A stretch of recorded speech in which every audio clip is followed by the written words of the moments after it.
नमस्कार मित्रों, कैसे हैं आप सब। आई होप कि आप सब ठीक है, स्वस्थ है। तो आज की इस वीडियो में आज हम जिस टॉपिक के बारे में चर्चा करने वाले हैं वो है रस निष्पत्ति।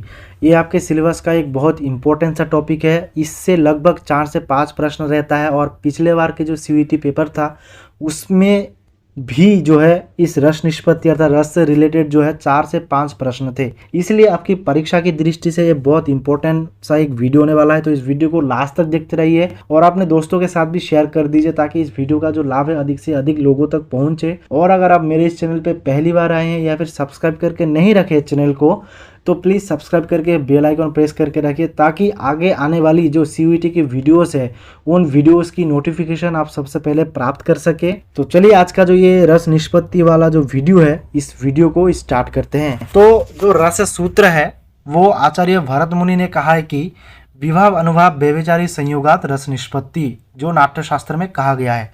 और इसी रस निष्पत्ति इस रस सूत्र के ऊपर 4 बात हैं। इसके बारे में हम आगे चर्चा करेंगे वीडियो में। तो इसलिए वीडियो को आप बने रहिए और देखते रहिए।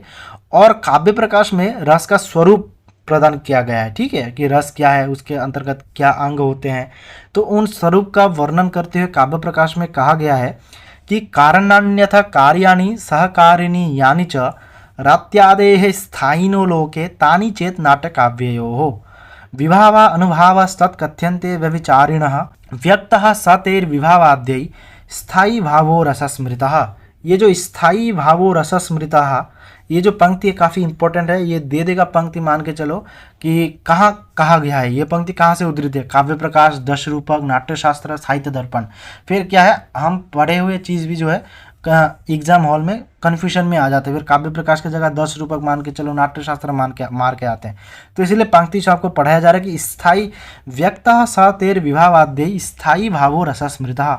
तो ये जो पंक्ति है स्थायी भाव जो है वो रस कहलाता है। वो ये जो पंक्ति है ये काव्य प्रकाश में कहा गया है, ठीक है। कारणान्यथा कार्याणि सहकारिणी यानि च, अर्थात कारण, कार्य और सहकारिणी कारण, ये जो कोई सा भी जो लोक में जो रति आदि स्थायी भाव है उनके जो क्या है कारण, कार्य और सहकारिणी कारण है, सहकारी कारण होते हैं। वो जब नाट्य काव्य हो अर्थात नाट्य और काव्य में प्रयोग किए जाते हैं तब वे क्या कहलाते हैं? विभाव, अनुभाव और व्यभिचारी भाव कहलाते हैं।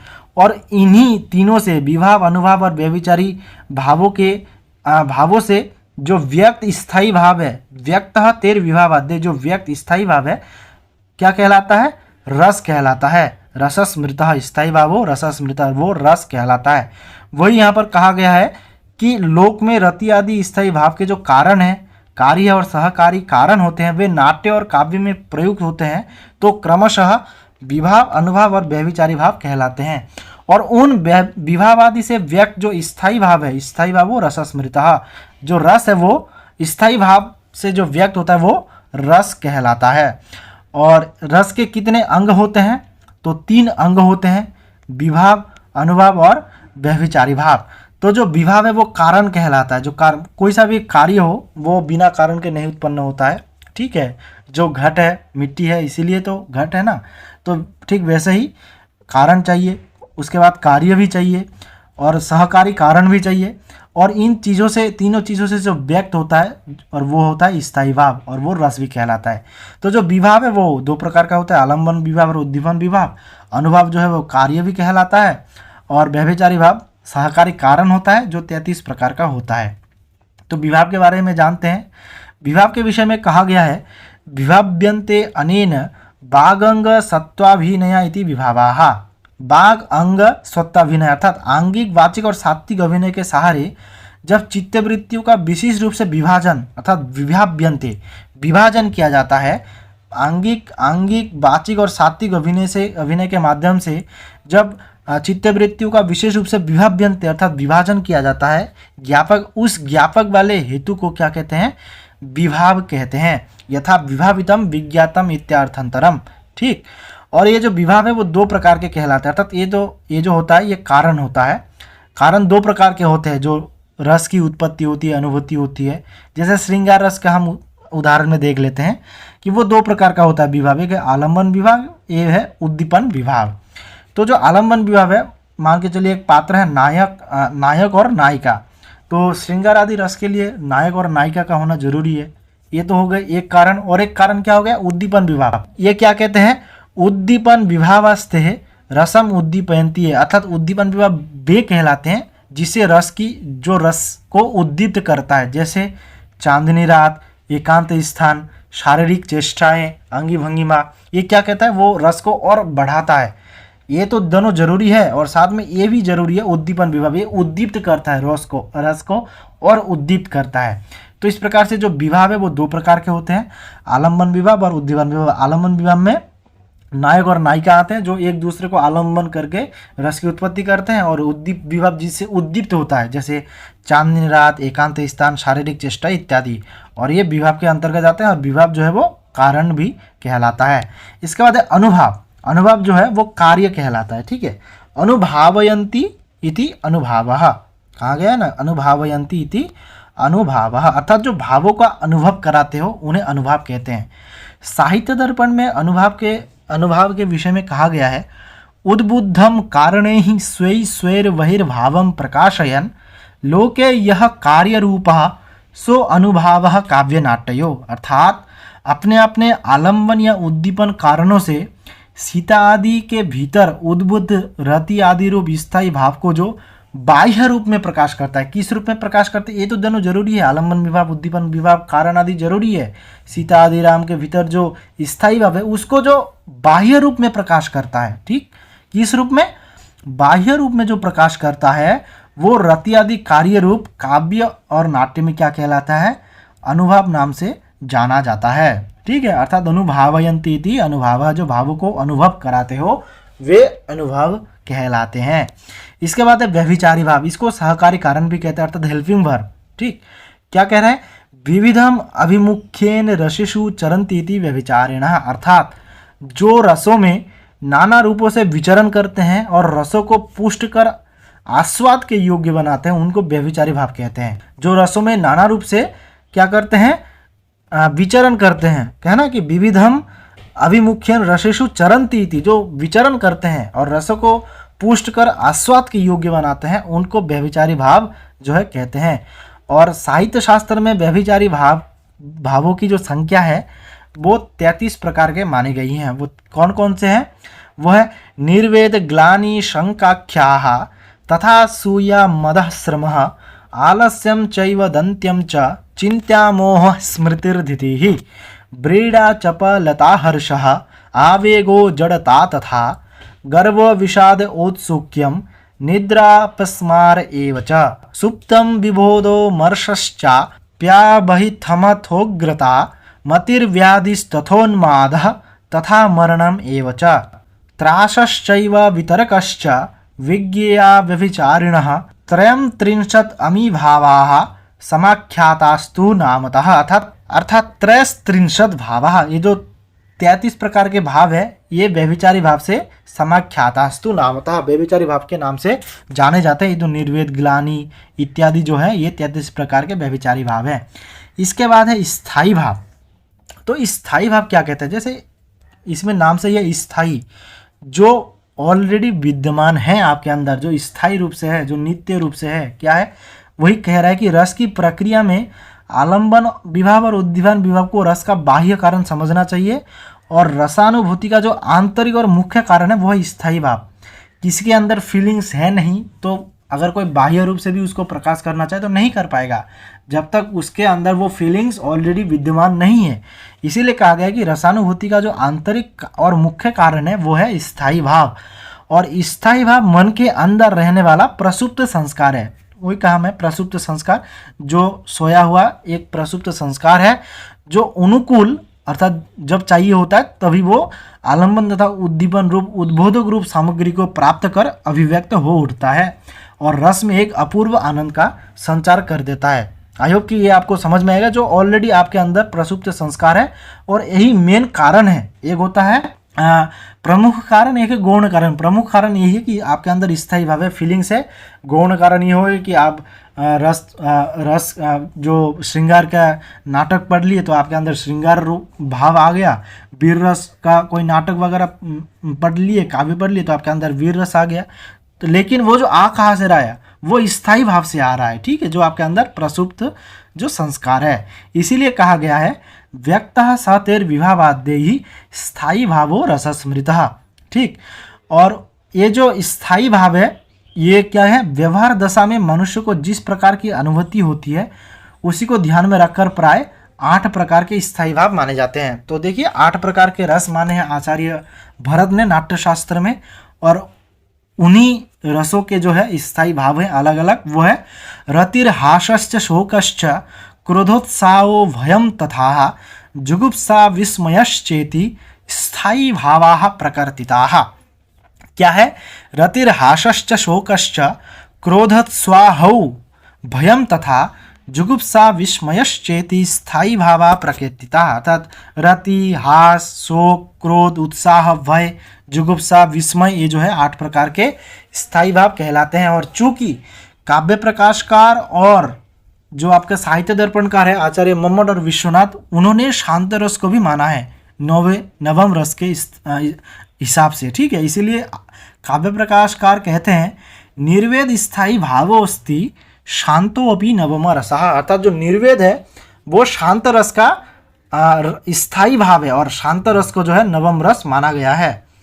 इसके बाद हम बात करते हैं कि रस विषयक विविध वादों के विषय में, जो आपको मैं पहले कहा था कि इसके बारे में हम आगे में चर्चा करेंगे। तो रस सूत्र क्या है जो भरत मुनि प्रदान किया, विभाव अनुभव व्यभिचारी संयोगात रस निष्पत्ति। तो यहाँ पर देख सकते हैं आप संयोगात शब्द है, एक निष्पत्ति शब्द है। विभाव अनुभव व्यभिचारी भाव तो ठीक है, तो संयोग अर्थात संबंध और निष्पत्ति अर्थात निष्पत्ति होती है। इन 2 पदों को लेकर आचार्यों ने भिन्न भिन्न मत प्रदान किए हैं। तो वो भिन्न भिन्न मत कौन कौन से हैं जो प्रमुख रूप से हैं वो आपको मैं बता रहा हूँ। तो देखिए जो पहला है भट्टलोल्लट, वो क्या मानते हैं कि रस की जो संयोग या फिर संबंध है वो कैसे संबंध है कि उत्पाद्य उत्पादक भाव से है संबंध, ठीक है। और वो मानते हैं रस की निष्पत्ति नहीं बल्कि उत्पत्ति होती है। क्या मानते हैं, वो कहते हैं कि विभाव अनुभव व्यभिचारी संयोगात रसस्य उत्पत्तिर्भवति ना कि निष्पत्ति। तो इसीलिए उनका जो मत है वो उत्पत्तिवाद कहलाता है। और भट्टलोल्लट किस दर्शन के जो है समर्थक थे, वो मीमांसा दर्शन के समर्थक थे। उसके बाद है आचार्य शंकुक, वो क्या मानते हैं रस की अनुमिति होती है, और अनुमिति से वो क्या संबंध मानते हैं, अनुमाप्य अनुमापक भाव संबंध वो मानते हैं। और इसीलिए अनुमिति मानने से उनका जो वाद है वो हो गया अनुमितिवाद। और अनुमिति क्या है कि वो आचार्य शंकुक जो है न्याय दर्शन के जो है समर्थक रह चुके हैं। इसका बाद भट्टनायक, भट्टनायक क्या मानते हैं कि भुक्ति होती है अर्थात भुक्तिवाद, ठीक है। इसीलिए भुक्ति से संबंधित भुक्तिवाद। और वो कौन सा संबंध मानते हैं, भोज्य भोजक भाव संबंध। इसको आप अच्छे से एकदम दिमाग में बैठा लीजिए, यहाँ से तो एक प्रश्न रहेगा ही रहेगा, कन्फर्म है। उसके बाद है अभिनव गुप्त, अभिनव गुप्त है अभिव्यक्त, वो क्या कहते हैं कि विभाव अनुभव व्यभिचारी संयोगात रसस्य अभिव्यक्तिर्भवति, जो की है अभिव्यक्तिवाद। और वो कहते हैं कि कौन सा संबंध मानते हैं, अभिव्यंग और अभिव्यंजक भाव संबंध से वो मानते हैं। तो ये 4 कौन से, भट्टलोल्लट ने माना है उत्पत्तिवाद, आचार्य शंकर ने माना है अनुमितिवाद, भट्टनायक ने माना है भुक्तिवाद, और अभिनव गुप्त ने माना है अभिव्यक्तिवाद। ये काफ़ी इंपॉर्टेंट है, आप एक बार जो है अच्छे से इनको याद कर लीजिए। और इनसे जो दर्शन वगैरह है, मीमांसा से है भट्टलोल्लट, शंकुक है न्याय के, भट्टनायक है सांख्य के, और जो अभिनव गुप्त है वो आपके शैव दर्शन से जो है संबंधित रखते हैं। यहाँ पर देख सकते हैं अभिनव गुप्त शैव दर्शन से। इसके बाद बात करते हैं रस के प्रकार के बारे में, काफ़ी इंपॉर्टेंट है, ये श्लोक आप याद कर लीजिए। श्रृंगार हास्य करुण रौद्र वीर भयानकः विभत्स अद्भुत संज्ञोचेत अष्टौ नाट्ये रसास्मृतः। नाट्य यानी कि नाट्यशास्त्रे क्या क्या है, श्रृंगार हास्य करुण रौद्र वीर भयानकाः विभत्स अद्भुत संज्ञोचेत अष्टौ नाट्ये रसास्मृतः, यह है नाट्यशास्त्र में। उसके अनंतर काव्य प्रकाश ने क्या कहा है, निर्वेद स्थायी भावो अस्ति शांतोपि नवमो रसः, जो हम पहले पढ़ चुके हैं। जो मैंने आपको बताया कि साहित्य दर्पणकार भी ये मानते हैं।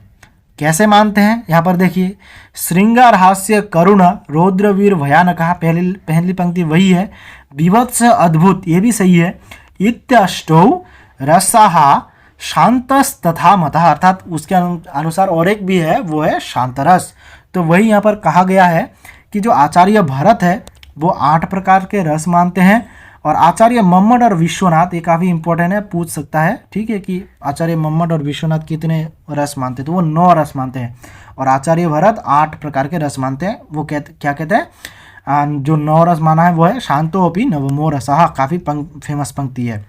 और ये 3 पंक्ति है जो विभाजन कहते हैं कि श्रृंगार हास्य करुणा रौद्र वीर भयानकः विवत्स उद्भूत संज्ञोचेत अष्टौ नाट्य रसास्मृतः नाट्यशास्त्र निर्वेद स्थायी भावोस्ति शांतोपि नवमो रसः काव्य प्रकाश, और श्रृंगार हास्य करुणा रौद्र वीर भयानकः विवत्स अद्भुत इत्यष्टौ रसाः शांतस्तथा मतः, ये साहित्य दर्पण में कहा गया है।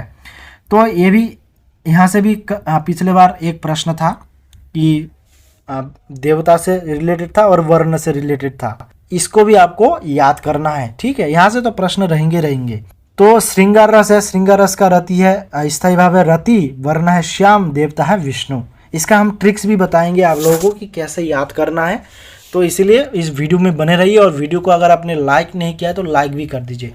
हास्य रस का रति है हास, और वर्ण है शुक्ल, प्रमथ है देवता है, करुण का है शोक, कपोत और यमराज, रौद्र का है क्रोध, वर्ण है लाल और देवता है रुद्र, वीर का है उत्साह, सुवर्ण महेंद्र, ठीक, भय का है भयानक का है भय, देवता है कृष्ण और वर्ण है कृष्ण और देवता है काल, विभत्स का जुगुप्सा नील महाकाल, अद्भुत का विस्मय पीत गंधर्व, शांत का है शम निर्वेद जो आपको बताया शुक्ल है, और लक्ष्मी नारायण, और 10वें रस के जो दृष्टि से वात्सल्य नाम का भी एक रस प्राप्त होता है जिसका जो स्थायी भाव है वो है स्नेह। तो कैसे आपको याद करना है, आपको एक तो ये याद कर लेना है ये श्लोक कि श्रृंगार हास्य करुणा रौद्र वीर भयानकाः विवत्स अद्भुत संज्ञोचेत अष्टौ नाट्य रसास्मृता, और ये तो आपको याद रहेगा। शांत का है निर्वेद, ये भी याद रहेगा तो आप तुक्का मार लेंगे, ठीक है। और इनका रति कौन सा है, रति के लिए ये आपको याद करना है, रतिर्हासश्च शोकश्च क्रोधोत्साहो भयम तथा जुगुप्सा विरामश्चेति स्थायी भावा प्रकृतिताः। रति पहले क्या है, श्रृंगार हास्य करुणा, तो श्रृंगार का है रति, हास्य का है हास, करुण का है शोक। तो वैसे ही सीक्वेंस वाइज ही जो है आपको याद रहेगा, आपको कोई एफर्ट करने की जरूरत नहीं अगर आप ये दोनों श्लोक याद कर लेते हैं तो। और ये जो वर्ण है, वर्ण के लिए यहाँ पर एक ट्रिक्स दिया गया है, वो आपका ट्रिक्स है शशुकला सुक्रीनिपि। और एक बार आप ध्यानपूर्वक सुन लीजिए, शशुकला सुक्रीनिपि, शशुकला सुक्रीनिपि, मैं बार बार बोल रहा हूँ आपको ताकि आपको ये ध्यान में आ जाए। शशुकला सुक्रीनिपि अर्थात स्व से श्याम, शु से शुक्ल, ठीक, क से कृष्ण, ला से लाल, सु से आपका आ जाएगा सुवर्ण, कृ से कृष्ण, नी से नील, पी से पीत। अगर आपको ये दोनों श्लोक याद है, श्रृंगार हास्य करुण और रति हास्य शोकश्च, फिर आप ये भी कर लेंगे शशुकला सुक्रीनिपि अर्थात श्याम, शुक्ल, कृष्ण, लाल, सुवर्ण, कृष्ण, नील और पीत। तो इस प्रकार से जो है आप जो है ये इनके रस, स्थायी और वर्ण भी याद कर लेंगे। और बाकी रहा देवता, तो देवता आप तुक्के भी लगा लीजिए या फिर एक बार देख लीजिएगा कि जैसे श्रृंगार का विष्णु है, करुण का यम है, रौद्र का रुद्र है, इस प्रकार से। इसके बाद है रस। रस का हम थोड़ा जान लेते हैं कि जैसे श्रृंगार रस है, श्रृंगार रस 2 प्रकार का होता है, एक है संयोग श्रृंगार, एक है विप्रलम्ब श्रृंगार। इसी विप्रलम्ब श्रृंगार का उदाहरण जो है मेघदूत है, ठीक है। ये भी प्रश्न पूछा था, मेघदूत में कौन सा श्रृंगार है, संयोग की विप्रलम्ब, तो विप्रलम्ब श्रृंगार है। और संयोग जहाँ पर नायक नायिका साथ में रहे, यहाँ पर तो मेघदूत में अलग अलग थे। श्रृंगार रस कौन सा है कि तत्र श्रृंगारो नाम रति स्थायी भाव प्रभाव, जिसमें रति स्थायी भाव हो, उससे जो उसके प्रभाव से जो रस उद्दीप्त होता है वो श्रृंगार रस है। हास्य रस, हास्य रस में हास स्थायी भावात्मक है। और ये हास्य रस कितने प्रकार के होते हैं, 6 प्रकार के होते हैं। क्या क्या, स्मित, हसित, बिहसित, उपहसित, अपहसित और अतिहसित। इसको आप सीक्वेंस पूर्वक ही याद कर लीजिए, क्या पता क्रम पूछ दे, जिस प्रकार से पैटर्न जो है पूछ रहा है, सिलेबस में आ रहा है। स्मित, हसित, बिहसित, उपहसित, अपहसित और अतिहसित। तो इसमें से जो है स्मित, हसित, स्मित और हसित ये ज्येष्ठ प्रकार के हास्य रस है। बिहसित और उपहसित मध्यम प्रकार के हैं। अपहसित और अतिहसित ये मध्यम प्रकार के जो है हास्य रस है। करुण रस जिसमें शोक रहे, रौद्र रस जिसमें रौद्र रहे, और ये किसके लिए रौद्र रस आता है? रक्षा, हाँ, और दान के लिए, जो बद्धत है मनुष्य की प्रकृति है उसके लिए जो है रौद्र रस आता है।